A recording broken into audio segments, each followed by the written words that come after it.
नमस्कार मित्रों, हमारे चैनल के माध्यम से परिचर्चा के द्वारा विभिन्न विषयों की जानकारियां लगातार हम आपको देते रहते हैं और इसी श्रृंखला में आज हम चर्चा करने जा रहे हैं डॉक्टर बी.आर. अम्बेडकर साहब एक शिक्षाविद के रूप में। इस विषय पर चर्चा करने के लिए हमारे साथ जुड़ चुके हैं श्री कमलेश मीना जी। श्री कमलेश मीना जी, आप इंदिरा गांधी राष्ट्रीय मुक्त विश्वविद्यालय जयपुर में सहायक निदेशक के पद पर कार्यरत हैं। विभिन्न सामाजिक संगठनों में बेबाक टिप्पणी के लिए आप जाने जाते हैं और कई अग्रगण्य संगठन जो कि समाज के सुधार में या किसी भी दलित, पीड़ित, कुचलित के सुधार के लिए, उनके सहायता के लिए जहां भी आवश्यकता पड़ती है, आप अपना प्रतिनिधित्व जरूर करते हैं। शिक्षा के क्षेत्र में इग्नू के माध्यम से हर जगह पहुंच करके, हर कॉलेज में पहुंच करके आपने सेंटर्स को खोलने का काम हो, चाहे वहां पर ड्रॉप आउट बच्चों को जोड़ने का काम हो, आदि सारे काम बड़ी मुस्तैदी से करते हैं। शिक्षा के लिए पूर्णतया समर्पित आपका व्यक्तित्व है। ऐसे ही व्यक्तित्व के बारे में जो शिक्षा में पूर्णतया समर्पित है और जिन्होंने शिक्षा की बड़ी अलग जगाई, डॉक्टर बी.आर. अम्बेडकर साहब के बारे में उनसे चर्चा हम करेंगे। तो आपका बहुत बहुत स्वागत है श्री कमलेश मीना जी। जी सर, बहुत बहुत धन्यवाद। Thank you very much. आपने इस चर्चा के लिए हमको अवसर दिया और विशेषकर डॉक्टर बाबा साहब भीमराव अम्बेडकर को हमने या ये कहूँ कि हमारे समाज ने, हमारी दुनिया ने उनका एक ही पक्ष जाना है। आज हम उनके दूसरे पक्ष पर चर्चा करेंगे जो एक महत्वपूर्ण उनके जीवन का पहलू रहा है। शिक्षाविद के रूप में डॉक्टर अम्बेडकर को बहुत कम लोगों ने उसको जाना है, पहचाना है, पहचान ली है। बिल्कुल बिल्कुल। Doctor B R. अम्बेडकर साहब बहुमुखी प्रतिभा के धनी थे। उन्होंने जहाँ लॉ का अध्ययन किया, वहीं साहित्य का अध्ययन किया और साइंस का भी अध्ययन किया। उन्होंने हमेशा बाह्य आडंबरों को और अंधविश्वासों को तोड़ने का भरसक प्रयास किया और लोगों को हर तरीके से ज्ञान के माध्यम से जगाने की कोशिश की, चाहे वो स्कूल कॉलेजों में मिलने वाला ज्ञान हो, चाहे वो घर में बाहर निकलने का ज्ञान हो, चाहे वो अपने आप को बेड़ियों से मुक्त करने का ज्ञान हो। हर प्रकार का ज्ञान डॉक्टर बी.आर. अम्बेडकर साहब ने दिया और उसी ज्ञान की बदौलत हम लोग आज इस स्थिति में हैं। और खास बात, उन्होंने अपने ज्ञान की कीमत की पहचान करी। उन्होंने अपने हर संसाधन को अपने परिवार के, चाहे वो धन संपदा हो, चाहे मित्र भाव हो, चाहे सामाजिक संबंध हो, उन सबको त्याग कर भी शिक्षा के लिए लगातार आगे बढ़ते रहे और उसी शिक्षा को ग्रहण करने का कारण यह था कि वो एक बौद्धिक प्रतिमूर्ति के रूप में आज की तारीख में भी जाने जाते हैं। बहुत सारे विश्वविद्यालय इन चीजों का अध्ययन करवाते हैं कि उन्होंने किस तरीके से अपने आप को समाज के लिए समर्पित कर दिया। उनकी शिक्षा और ज्ञान को आज भी इसी संदर्भ में देखा जाता है। तो हम चर्चा करेंगे इसी विषय पर। Doctor B R. अम्बेडकर साहब समाज के लिए एक प्रभावी शिक्षाविद थे। ये शिक्षा को अलग तरीके से जब हम सिर्फ स्कूल कॉलेज तक सीमित करके देखते हैं तो वहां का शिक्षाविद एक प्रोफेसर हो सकता है, टीचर हो सकता है, लेकिन डॉक्टर बी.आर. अम्बेडकर साहब समाज के भी शिक्षाविद थे। तो डॉक्टर मीना जी, आप किस तरह से देखते हैं श्री डॉक्टर अम्बेडकर साहब को कि वो समाज को शिक्षा देने के लिए शिक्षाविद की भूमिका में किस तरीके से रहे? सबसे पहले तो आपको बहुत बहुत बधाई कि आपने एक ज्वलंत, एक बहुत ही महत्वपूर्ण मुद्दे पर चर्चा के लिए आज हमको आमंत्रित किया। धन्यवाद। और जैसा कि आप सब जानते हैं कि डॉक्टर बाबा साहब भीमराव अम्बेडकर को एक समाज सुधारक के रूप में, एक राजनीतिज्ञ के रूप में, एक पॉलिटिशियन के रूप में या संविधान निर्माता के रूप में हम सब जानते हैं। लेकिन उनसे पहले, सबसे पहले डॉक्टर अम्बेडकर का जीवन बचपन से लेकर आज मरणोपरांत तक उनका जीवन समाज के लिए एक मार्गदर्शक रहा है। और एक शिक्षक के रूप में डॉक्टर अम्बेडकर को वो जो स्थान जिस देश में मिलना चाहिए था या उस पर चर्चा होनी चाहिए थी या लोगों को पता लगना चाहिए था, वो नहीं लग पाया। और आज जो आपने जो विशेष आज की चर्चा का रखा है, डॉक्टर अम्बेडकर एक शिक्षाविद के रूप में, एक महत्वपूर्ण विषय है। बहुत कम लोगों को मालूम है कि डॉक्टर अम्बेडकर एक टीचर प्रोफेसर थे कॉलेज में अपनी जीवन, जैसे वो अमेरिका से शिक्षा प्राप्त करके वापस आए, देश में लौटे, उन्होंने एक लंबा समय कॉलेज शिक्षा के लिए दिया जी। लंबा समय पढ़ाया, लंबा समय उनको बहुत इतने शालीन व्यक्ति, इतने विद्वान व्यक्ति, इतने प्रबुद्ध व्यक्ति उस वक्त के डॉक्टर अम्बेडकर साहब थे। किसी को इस बात की कल्पना नहीं थी और उस वक्त कोई सोच नहीं पा रहा था डॉक्टर साहब के बारे में कि ये एक प्रोफेसर, एक टीचर आने वाले समय में इस देश का संविधान निर्माता बन सकता है, आने वाले समय में देश का एक सामाजिक बड़ा आंदोलनकारी बन सकता है, आने वाले समय में देश की बहुजन समाज के लिए सबसे प्रेरणादायक व्यक्ति के रूप में उभर सकता है।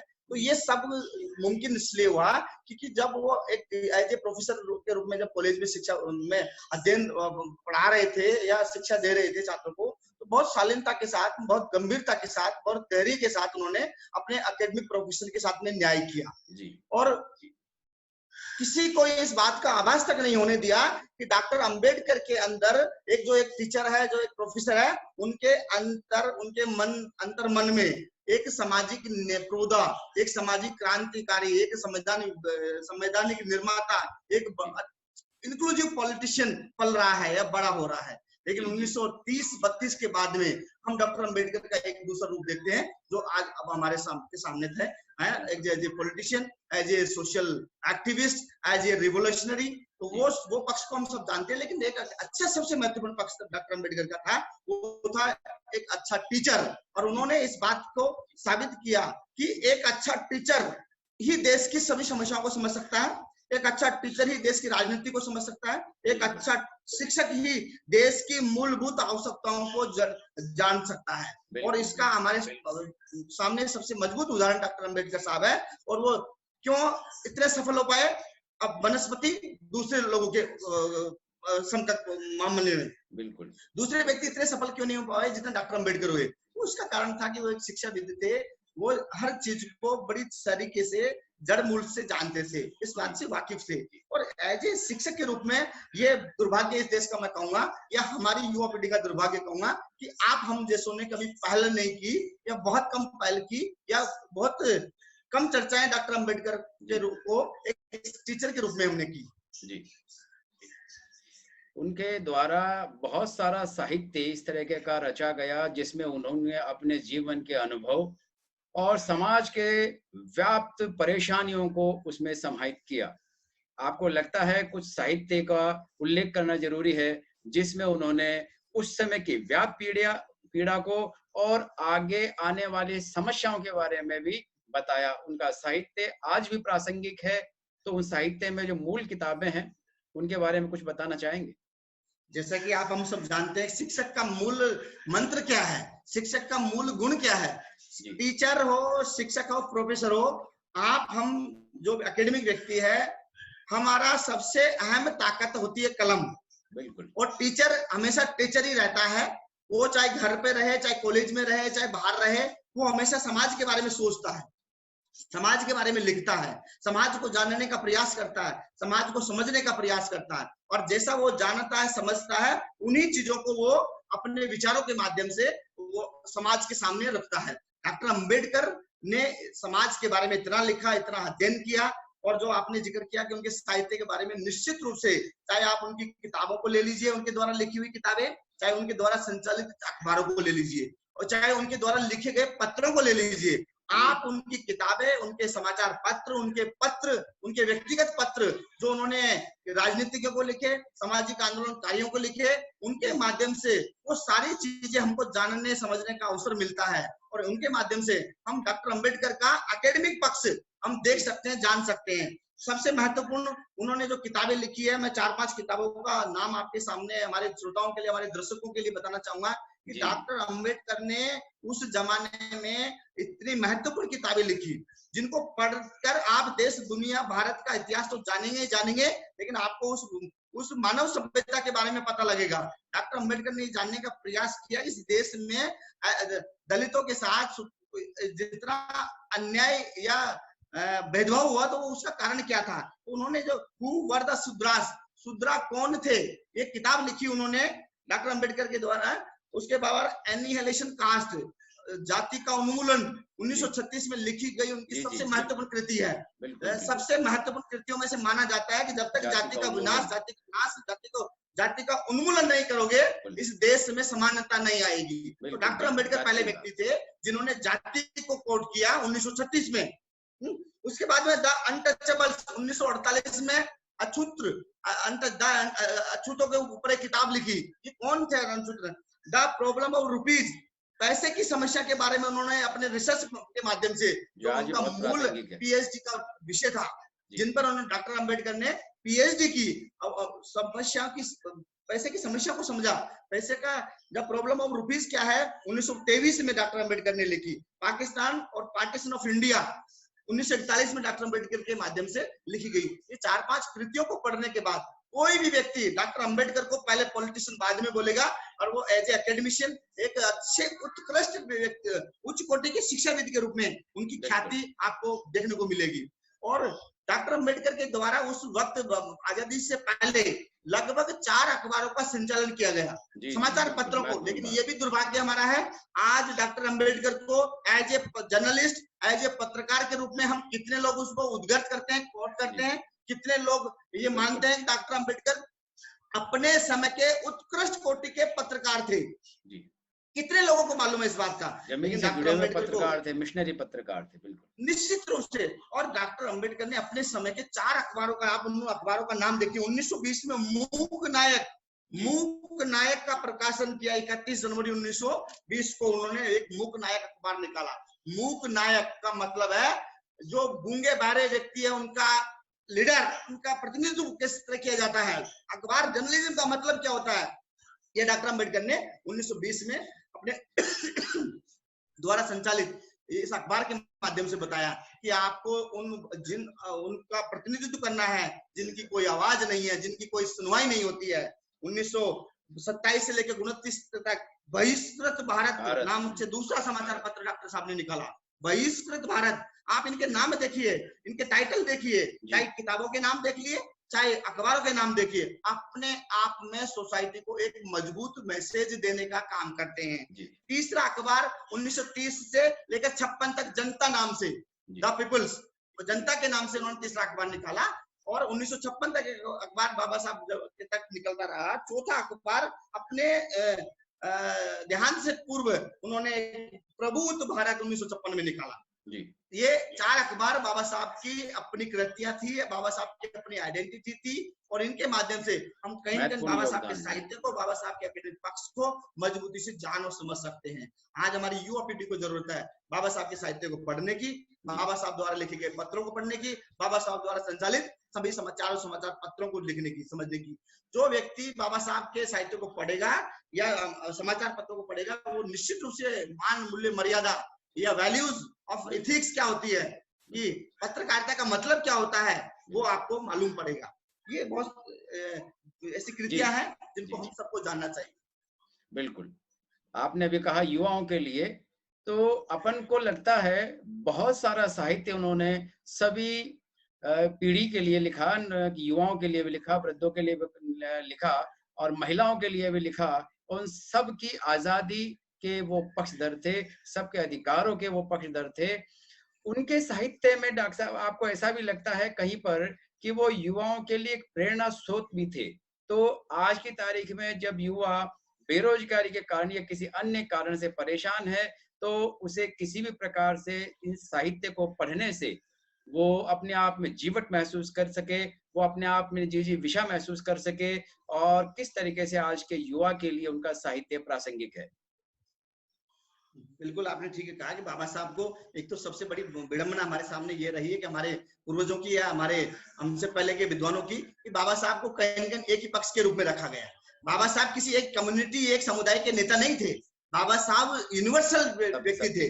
बाबा साहब यूनिवर्सल व्यक्ति थे। उन्होंने किसी एक व्यक्ति, समुदाय, कम्युनिटी की बात कभी की नहीं। और ये दुर्भाग्य है कि उनको किसी एक कम्युनिटी के साथ जोड़ के देखा जाता है। ये कहीं उनके प्रति बाइसनेस, ये कहीं हमारी एकेडमिक व्यक्तियों की बाइसनेस का परिणाम है। लेकिन बाबा साहब ने, आपने जैसा कि कहा, महिलाओं से लेकर युवाओं से लेकर देश के गरीब तबके से लेकर, वंचित से लेकर, शोषित से लेकर, पीड़ित से लेकर, किसान से लेकर, उद्योग वर्ग, मजदूरों से लेकर आवाम के हक की बात करी। हर व्यक्ति के लिए बाबा साहब ने काम किया। हर व्यक्ति को संवैधानिक अधिकार के लिए बाबा साहब ने काम किया। महिलाओं को सबसे पहले संवैधानिक राइट्स बाबा साहब ने दिलवाए। मजदूरों को सबसे पहले संवैधानिक आवास अधिकार बाबा साहब ने दिलवाए। बाबा साहब ने हर उस व्यक्ति के लिए लिखा कि सबके अपने अधिकार है, सबके काम के समय तय होना चाहिए, महिलाओं को अपनी मैटरनिटी लीव मिलना चाहिए, महिलाओं को बराबरी का अधिकार मिलना चाहिए, किसानों को सब्सिडी मिलनी चाहिए, किसानों को एग्रीकल्चर के प्रोडक्शन को बढ़ाने के लिए गवर्नमेंट बेनिफिट मिलना चाहिए, ये नहरों का निर्माण होना चाहिए, बड़े बड़े बांध बनाए जाने चाहिए, फाइनेंशियली बेनिफिट कैसे ट्रांसफर होना चाहिए, युवाओं को रोजगार मिलना चाहिए। रोजगार किस तरह मिलेगा, वो उस अवधारणा पर डॉक्टर अंबेडकर ने 50 साल पहले काम किया। 60 साल जब अपने जीवन काल में डॉक्टर अंबेडकर ने बताया कि जब तक आप अपनी इंडिजिनियस प्रैक्टिस के साथ आप जुड़ोगे नहीं। हमारे यूथ को इंसिस्ट किया, हमारे यूथ को बताया कि आप एजुकेशन लेने के बाद में आप केवल गवर्नमेंट नौकरी के लिए उम्मीद आस मत रखिए, आप अपनी प्राकृतिक संपदाओं, कृषि संपदाओं के साथ जुड़िए, आप उनमें किस तरह नया इनोवेटिव कर सकते हैं उनको करिए, किस तरह उस प्रोडक्शन को, एग्रीकल्चर प्रोडक्शन इंडस्ट्री को कैसे बढ़ा सकते हैं, इनके लेकर बाबा साहब ने बहुत सारी चीजें लिखी। और आज देखिए 70, 50, 60, 70 साल बाद बाबा साहब ने 1920 से लेकर 40, 45 तक जो चीजें लिखी आज भी हमारे लिए प्रासंगिक है। चाहे वो प्रॉब्लम ऑफ रुपीज हो, महिलाओं के अधिकार हो, मजदूरों के अधिकार को लेकर हो। अभी बहुत सारे मजदूरों को लेकर कई तरह की बहस चल रही है, कई सारे श्रम कानून को लेकर बदलाव की बात चल रही है, लेकिन कौन व्यक्ति लाया इस देश में श्रम कानून? लाया कौन व्यक्ति? डॉक्टर अंबेडकर। महिलाओं को लेकर कौन अधिकार लाया? डॉक्टर अंबेडकर। युवाओं को राइट देने के लिए सबसे पहले किसने की? डॉक्टर अंबेडकर ने। हर संदर्भ में मानवाधिकार की बात करते हैं, बिल्कुल हर संदर्भ में मानवाधिकार की बात करते हैं। जी, निश्चित रूप से मानव अधिकार भी कहीं कहीं डॉक्टर बाबा साहब अंबेडकर की देन थे, नहीं तो उससे पहले इस देश में हमारे यहाँ व्यक्ति के अपने कोई अधिकार भी हो सकते हैं, कभी किसी ने कल्पना नहीं की थी, किसी ने जाने की कोशिश नहीं की थी। तो निश्चित रूप से डॉक्टर अंबेडकर का संविधान निर्माण से पहले का जो प्रेरणा देखोगे आप, जो पक्ष देखोगे, वो कहीं न कहीं ट्रांसफॉर्मेशन ऑफ वाला पीरियड था, समाज को बदलने का, through education, through constitutional morality, through constitutional provisions, ये सारे के सारे प्रोविजंस, थ्रू एजुकेशन, ये सारे के सारे प्रोविजन डॉक्टर अंबेडकर ने अपने समय रहते हुए लिखा। और अपने जो उनका जो उपलब्ध साहित्य है, चाहे डॉक्टर बाबा साहब की किसी भी कृति को आप पढ़िए, किसी भी अखबार को पढ़िए, उनमें उन सब चीजों का जिक्र मिलेगा। और उन्होंने खुलकर इस बात का जिक्र किया कि युवाओं को एजुकेशन के साथ साथ जब तक स्किल्ड बेस्ड एजुकेशन नहीं देंगे, आप सोच नहीं सकते, हम सारा कौशल विकास पे कॉन्सेंट्रेट करे हुए हैं। एक शब्द का इस्तेमाल उन्होंने किया, इंडिजिनियस प्रैक्टिस का, मतलब हमारी घरेलू चीजों को बढ़ावा दिया जाना चाहिए। तो ये सब कुछ बाबा साहब की देन थी और इसी का परिणाम स्वरूप है कि आज हम बैठे हैं बाबा साहब के एकेडमिक पक्ष को डिस्कस करने के लिए। बिल्कुल बिल्कुल। आज अगर कोई चाहे, क्योंकि हर क्षेत्र में अपना अपना अध्ययन का दायरा होता है, आप हम चर्चा कर रहे हैं क्योंकि आप इस विषय पर जानते हैं, लेकिन अगर कोई नया युवा जानना चाहे कि डॉक्टर अंबेडकर साहब को कैसे अध्ययन किया जाए, तो किस तरीके से राष्ट्रीय अंतरराष्ट्रीय विश्वविद्यालय या कोई अंबेडकर साहब को लेकर के पीठ किस तरीके का सहयोग कर सकते हैं, जहां जाकर के आदमी अंबेडकर साहब के साहित्य के बारे में, उनके जीवन के बारे में, उनकी जीवन शैली के बारे में अगर कोई पूरा अध्ययन करना चाहे तो कैसे अध्ययन कर सकता है? ये भी आपका एक महत्वपूर्ण सवाल है। निश्चित रूप से जब चर्चा होती है अलग अलग प्लेटफॉर्मों के माध्यम से, बाबा साहब को पढ़ते हैं, जानते हैं, समझते हैं, सोशल मीडिया के माध्यम से समझते हैं, तो हमारी यूथ, हमारा युवा वर्ग, हमारी युवा पीढ़ी ये निश्चित रूप से चाहेगी कि हम भी बाबा साहब को किस तरह पढ़े, या बाबा साहब जैसा कैसा बने जाए, या बाबा साहब को समझने के लिए क्या किया जाए। तो मैं उन सब मेरे युवाओं के लिए बताना चाहूंगा, आज की तारीख में बाबा साहब केवल देश में नहीं, दुनिया के अंदर अलग अलग विश्वविद्यालयों के माध्यम से, अलग अलग कोर्सेज के माध्यम से बाबा साहब को पढ़ाया जा रहा है। और आज लगभग महाराष्ट्र की बात करें तो महाराष्ट्र में लगभग जो स्टेट यूनिवर्सिटी है, उनमें बहुत सारी यूनिवर्सिटी में महाराष्ट्र में बाबा साहब को लेकर एक अलग से चेयर, अलग से पीठ या अलग से डिपार्टमेंट बनाए हुए हैं। गुजरात में बनाए, सौराष्ट्र यूनिवर्सिटी में बनाए गए, मराठवाड़ा यूनिवर्सिटी में बनाए गए हैं, और हमारे राजस्थान में हम अजमेर यूनिवर्सिटी में चेयर है, और देश की अन्य यूनिवर्सिटी में, लखनऊ यूनिवर्सिटी में चेयर है, और सेंट्रल यूनिवर्सिटी में है। सोशल और वेलफेयर डिपार्टमेंट के द्वारा बहुत सारे ऐसे इंस्टीट्यूशन बाबा साहब को लेकर बनाए गए जहां बाबा साहब को जान और समझ और पढ़ सकते हैं। और कोलंबिया यूनिवर्सिटी, अमेरिका में कोलंबिया यूनिवर्सिटी, और दूसरी UK, United Kingdom economic school of economics, कई जगह बाबा साहब को आज as a academician, as a part of curriculum के रूप में पढ़ाया जा रहा है। और उन बाबा साहब के माध्यम, बाबा साहब के जीवन पर, बाबा साहब के विचारों पर, बाबा साहब की उपलब्धियों पर बहुत सारे UG, PG, diploma, certificate level के प्रोग्राम भी चलाए जा रहे हैं। इवन कई जगह बाबा साहब पे पीएचडी, एमफिल तक के प्रोग्राम इम्प्लीमेंट सरकारें कर रही है।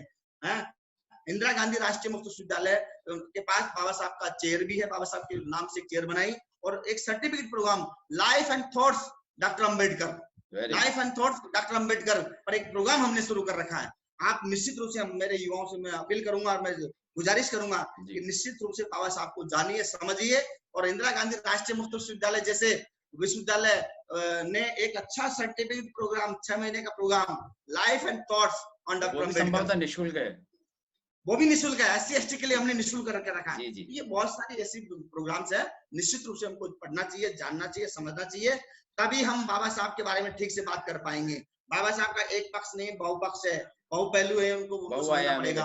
बिल्कुल बहुआयामी, मल्टी टैलेंटेड व्यक्ति थे, उनको राजनीतिक के, लेकिन हम एक पक्ष के बारे में ज्यादा चर्चा करते हैं, कभी एज ए एकेडमिशियन। और मेरे जीवन में मैंने सबसे पहले मेरे मित्रों को, मैं अपने स्टूडेंट्स को हमेशा इस बात के लिए इंसिस्ट करता हूँ कि एज ए पॉलिटिशियन आपने बाबा साहब को समझा, लेकिन एज ए टीचर बाबा साहब के बारे में बहुत कम लोग जानते हैं। उन्होंने अपना जीवन करीबन 18-20 साल एकेडमिक लाइफ को दिए, 18-20 साल लगभग एकेडमिक लाइफ को दिए, और बहुत शालीनता के साथ दिए। और इतना ऐसा प्रोफेसर, लॉ के प्रोफेसर, मुंबई यूनिवर्सिटी के अंदर लॉ के प्रोफेसर रहे, और बहुत समय तक आप गतिविधियों में ले। उसी के साथ साथ बाबा साहब थिंकिंग करते रहे, सोचते रहे, उस समय के हालात, सामाजिक हालात, आर्थिक हालात, राजनीतिक हालात, या जो भी परिस्थितियां थी, उनके बारे में बाबा साहब ने गंभीरता से विचार किया, गंभीरता से मंथन किया, विमर्श किया, और उनको धरातलीय रूप देने के लिए उन्होंने बाद में अपने आप को एक एक्टिव पॉलिटिशियन के रूप में जनता के बीच में पेश किया। लेकिन उससे पहले डॉक्टर अम्बेडकर एक सुलझे हुए, सबसे विद्वान व्यक्ति, प्रखंड व्यक्ति, जिनके पास, मैं कहता हूँ एशिया की सबसे पहले व्यक्ति थे जो पीएचडी, कोलंबिया से पीएचडी करके है। उस जमाने में सबसे पहले व्यक्ति थे जो पढ़ने के लिए बाहर गए। तो ये अपने आप में बहुत बड़ी उपलब्धियां हैं, और ये अपने आप में हमारे यूथ के लिए पावर ऑफ इंस्पिरेशन, प्रेरणा की ताकत है। कहीं कहीं हम लोगों को ताकत मिलती है बाबा साहब से। वो ताकत इसलिए मिलती है कि बाबा साहब को जानने समझने की जरूरत है कि किन परिस्थितियों में बाबा साहब पढ़े, किन परिस्थितियों का सामना बाबा साहब ने किया, किन हालात में रहते हुए सामाजिक न्याय की लड़ाई लड़ी, किन हालात में रहते हुए आर्थिक न्याय की लड़ाई लड़ी, किन हालात में रहते हुए राजनीतिक न्याय की लड़ाई लड़ी, किन हालात में रहते हुए बराबरी की लड़ाई लड़ी। बाबा साहब का विरोध कभी किसी एक जात, एक वर्ग के लिए, एक व्यक्ति के लिए कभी नहीं रहा, लेकिन उनको ठीक से उनका पक्ष रखने वाले, उनके लिए बात करने वाले लोग कम थे, इसलिए वन साइडेड पक्ष हमेशा रखा गया, और समाज, सोसाइटी ने उनको एक पक्ष देखा। लेकिन इस बात को जरूरत है बाबा साहब के, चाहे कास्ट का उन्मूलन, कास्ट का, जाति का उन्मूलन जो किताब है, उसको पढ़ने का जरूरत है। Who were the Shudras, Shudras कौन थे, इन किताबों के माध्यम से या समाचार पत्रों के माध्यम से, चाहे मूक नायक हो, जनता हो, बहिष्कृत भारत हो, इनके माध्यम से बाबा साहब ने एक संदेश देने का काम किया। बाबा साहब ने बताने का प्रयास किया कि व्यक्ति चाहे कोई भी हो, व्यक्ति चाहे कहीं भी रहता हो, उस व्यक्ति को मूलभूत सुविधाएं बिना किसी भेदभाव के मिलनी चाहिए, जिसमें शिक्षा और स्वास्थ्य सबसे प्रमुख मुद्दा था जो बाबा साहब ने उस वक्त उठाया। बाबा साहब ने अपनी एक तकरीर में कहा कि हमारे लोगों का जीवन, स्वास्थ्य जीवन देखिए, तो आज हम कोरोना की वजह से आज इम्यूनिटी पावर पर बात कर रहे हैं, इम्यूनिटी बढ़ाने की बात कर रहे हैं कि हमारा इम्यूनिटी कमजोर है, लेकिन बाबा साहब ने तो उस वक्त सबसे पहले आप मानव समुदाय के स्वास्थ्य को लेकर चिंता व्यक्त की कि हमारे व्यक्ति को ठीक से भोजन नहीं मिल पा रहा, ठीक से पोषण नहीं हो पा रहा, ठीक से पानी नहीं मिल पा रहा, ठीक से खाना नहीं मिल पा रहा। ये व्यक्ति की human right as a being human या मेंबर ऑफ ह्यूमन सोसाइटी, आप उस व्यक्ति को शिक्षा, स्वास्थ्य दो अहम मसले हैं जो बाबा साहब ने उस वक्त उठाए, जो आज भी प्रासंगिक है।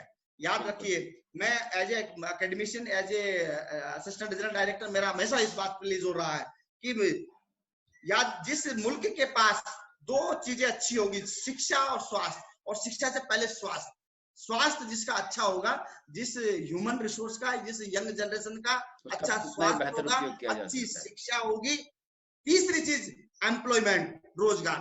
मेरा मानना है अच्छा स्वास्थ्य, अच्छी शिक्षा दे दीजिए, रोजगार की व्यवस्था वो अपने आप कर लेगा। बिल्कुल।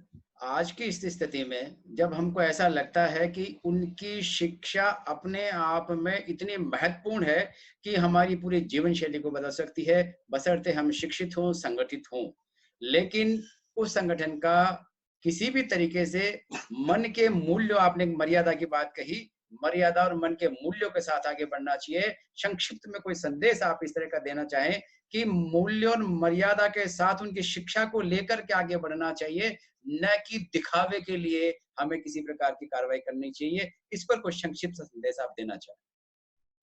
मेरा आपके इस कार्यक्रम के माध्यम से आप मेरे सभी श्रोताओं, सभी युवाओं से अपील है कि निश्चित रूप से आपने कहा क्या संदेश होना चाहिए हमारे यूथ के लिए।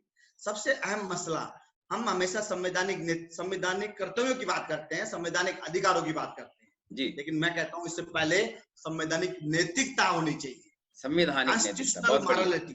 बहुत बढ़िया। कॉन्स्टिट्यूशनल मॉरलिटी पे हम बात नहीं करते। आप अधिकारों की बात करते हो, अपने कर्तव्यों की बात करते हो, लेकिन आपका क्या नैतिकता देश के प्रति, समाज के प्रति, सोसाइटी के प्रति होना चाहिए, उस पर हम बात नहीं करते। बाबा साहब अम्बेडकर पहले व्यक्ति थे जिन्होंने दोनों चीजों से पहले कॉन्स्टिट्यूशनल मॉरलिटी व्यक्ति के जहन में होनी चाहिए, व्यक्ति के दिलो दिमाग में होनी चाहिए। व्यक्ति जब कॉन्स्टिट्यूशनल मॉरलिटी होगी तब आप उस चीज को ईमानदारी से इंप्लीमेंट कर पाएंगे। आपके अंदर मूल्य किसी किताब के मूल्य कहीं दिए नहीं जाते हैं। मूल्य हमारे भारतीय सभ्यता के सबसे बड़े संस्कारों में धीरे धीरे आते हैं, स्वतः हमारा हेरिटेज है।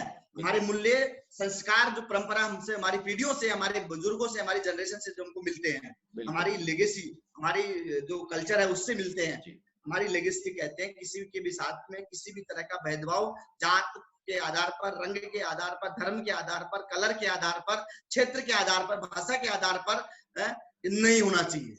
और यही हमारा संविधान बताता है, यही हमारा संविधान सिखाता है हमको ईमानदारी से। मैं आप इस कार्यक्रम के माध्यम से आप सबसे अपील करता हूं कि सबसे पहले सर्वोपरि कोई चीज हमारे लिए है, कोई मूल्य है, तो वह है भारत का संविधान।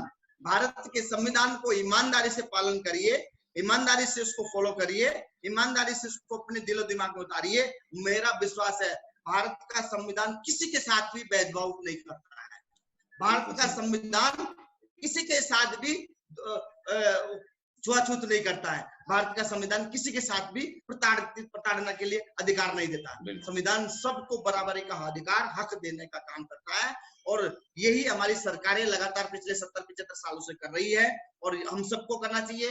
आप हमारी सबकी जिम्मेदारी है, एक टीचर होने के नाते हमारी ज्यादा जिम्मेदारी है समाज के युवाओं को राह दिखाना, समाज के युवाओं को सही राह दिखाना, और सही राह दिखाने के लिए सही शिक्षा का होना जरूरी है। और बाबा साहब अम्बेडकर को आज हम डिस्कस कर पाए, या बाबा साहब अम्बेडकर पर दुनिया जान पाई, या बाबा साहब अम्बेडकर को दुनिया सलाम कर पाई, वो बदौलत थी एजुकेशन की बदौलत। बाबा साहब ने देश दुनिया का अध्ययन किया, बाबा साहब ने समाज का अध्ययन किया, बाबा साहब ने हमारी सभ्यता का अध्ययन किया, बाबा साहब ने हमारे कल्चर को दुनिया के सामने बताया कि हम तो उस कल्चर के व्यक्ति थे, लेकिन हम कहां पर आ गए। तो ये कहीं कहीं आप लोगों के लिए मैसेज है, बाबा साहब को मानिए, बाबा साहब को पढ़िए, भारत के संविधान को ईमानदारी से आत्मसात करिए।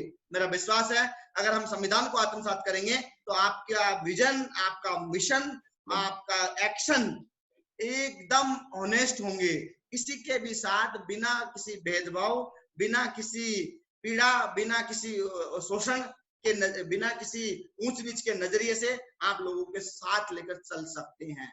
यही मेरी अपील है कि भारत के संविधान को मानिए, और शिक्षा पर हमारा यूथ, विशेषकर आप सबसे मेरी अपील है कि हम सबको, हमारे लड़कों को, लड़कियों को, हमारी बेटियों को एजुकेशन के लिए इंसिस्ट करना चाहिए, और आगे की पढ़ाई के लिए उनको आगे अच्छे कॉलेज मिल सके, अच्छे एजुकेशन संस्थाएं मिल सके।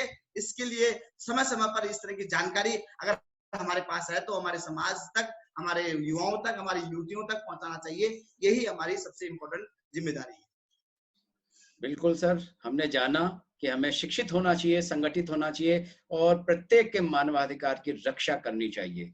बहुत-बहुत धन्यवाद श्री कमलेश मीणा जी, आप हमसे जुड़े और अपने विचारों को अभिव्यक्त किया। दर्शकों, हम लगातार नए-नए विषयों पर आपसे चर्चा के माध्यम से जुड़ते रहेंगे। आप अपने लाइक, शेयर और सब्सक्रिप्शन के माध्यम से हमें बताते रहिएगा, किस विषय पर चर्चा करनी बहुत ज़रूरी है और किस तरीके की चर्चा आपको कितनी अच्छी लगी। बहुत-बहुत धन्यवाद। आगे के लिए शुभकामनाएँ। नमस्कार। नमस्कार। जय भारत, जय संविधान।